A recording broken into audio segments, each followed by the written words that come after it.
Hi everyone, hope you're doing well. I'm going to read you another book today. I'm going to read an oldie but a goodie, right Catherine? This is Christina, Katerina, and the Box, written by Patricia Lee Gauch, illustrated by Doris Byrne. There's the front cover. You want to see the back? There's a little clue. Let me put my glasses on. Christina, Katerina, and the Box.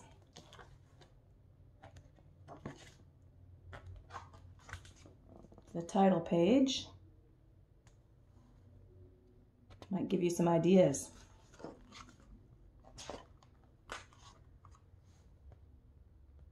Christina Katerina liked things. Tin cups and old dresses, worn out ties and empty boxes, any of those things, but mostly boxes. Hat boxes, bakery boxes with see-through lids, shoe boxes.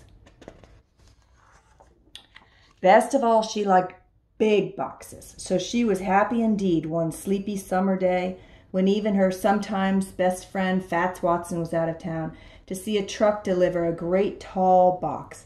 It came on a refrigerator. "Oh, how grand and new," Christina's mother said, looking at the refrigerator. "It is, oh, it really is," said Christina, looking at the box. And she quickly claimed the box for her own and dragged it under the apple tree. To Mother, who was very neat and tidy, it seemed that boxes were for basements or trash barrels, not for front yards under the apple tree. But she decided that it couldn't possibly hurt for one day or two to have the big box in the front yard there under the apple tree. That afternoon, Christina's father cut a window and door in the box, and Christina painted on turrets, a drawbridge and bolts for the door, and the box became a castle. Inside, she put sticks on the window for iron bars, and she brought in all her cups and saucers and a lot of fig Newtons in case there was a battle and she couldn't get out.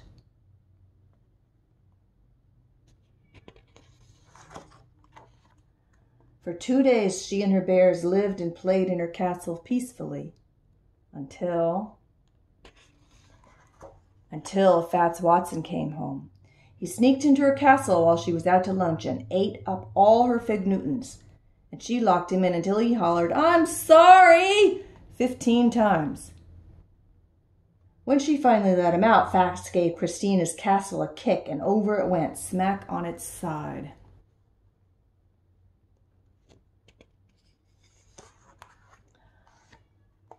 Mother came out and saw the fallen-in box. "I see that's the end of the castle, Christina," she said with a smile, and started to haul it away. "But that's no castle," said Christina, hauling it back again. "That's my clubhouse." And it was, for 3 long days, right there under the apple tree. Christina changed the window into a door and the door into a window. She put in 2 benches for members and a chair for the president, and she painted "Keep out! Members only!" "Endangered enemies" on the outside. And she let Fats join. And they met in the clubhouse, which was very dark when the door was closed and very secret. And they spit on a nickel and swore to be friends forever. And they were. Until one day when Fats got angry at always being vice president, he climbed on the clubhouse roof and promised to sit there until Christina made him president. Only the roof caved in first and Christina disbanded the club. When Mother saw the satin box, she brushed her hands together. Now she would have her nice, neat yard. "Well," she said, "that is the end of the clubhouse," and she tugged it toward the street. "But that's no clubhouse," said Christina, tugging it back again. "That's my racing car, Hermione, and I'm late for a race."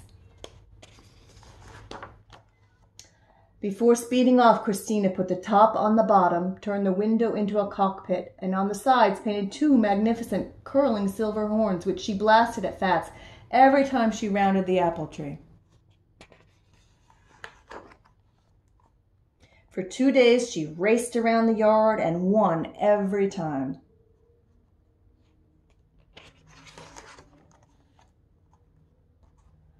Until Fats said he'd take a look at the engine, that it didn't sound quite right. When he cut off the motor to get it, when he cut off the nose to get at the motor, the car collapsed.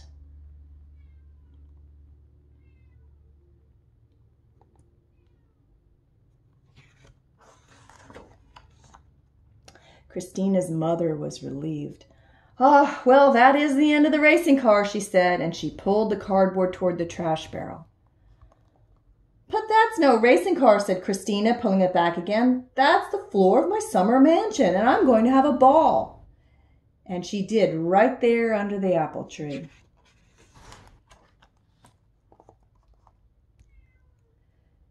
She patted the box out flat and drew furniture on each flap. A stove and a refrigerator for the kitchen, a bed for the bedroom, and a grand piano and a violin for the living room, so there would be music for her ball.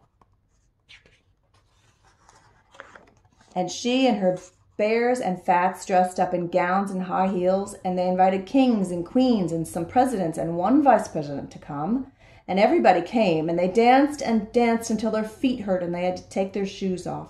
But even without shoes, Christina had a wonderful time.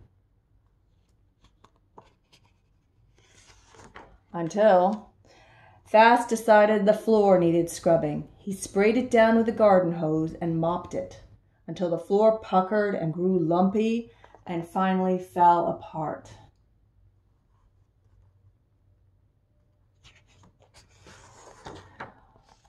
When Mother came out a little later and looked at her front yard, she shook her head and said, "Well," and then, "Is this the end of your grand floor?" "Oh, what floor?" said Christina, who was running by. "Oh, you mean that old ragged box? Let's do throw it away." Mother breathed a sigh. At last she could have her nice, neat yard. "But quick," Christina said. "Fats's mother got a washer and dryer today, and he's bringing 2 ships down now. I said my mother wouldn't mind a bit if we sailed them here in our front yard, right under the apple tree."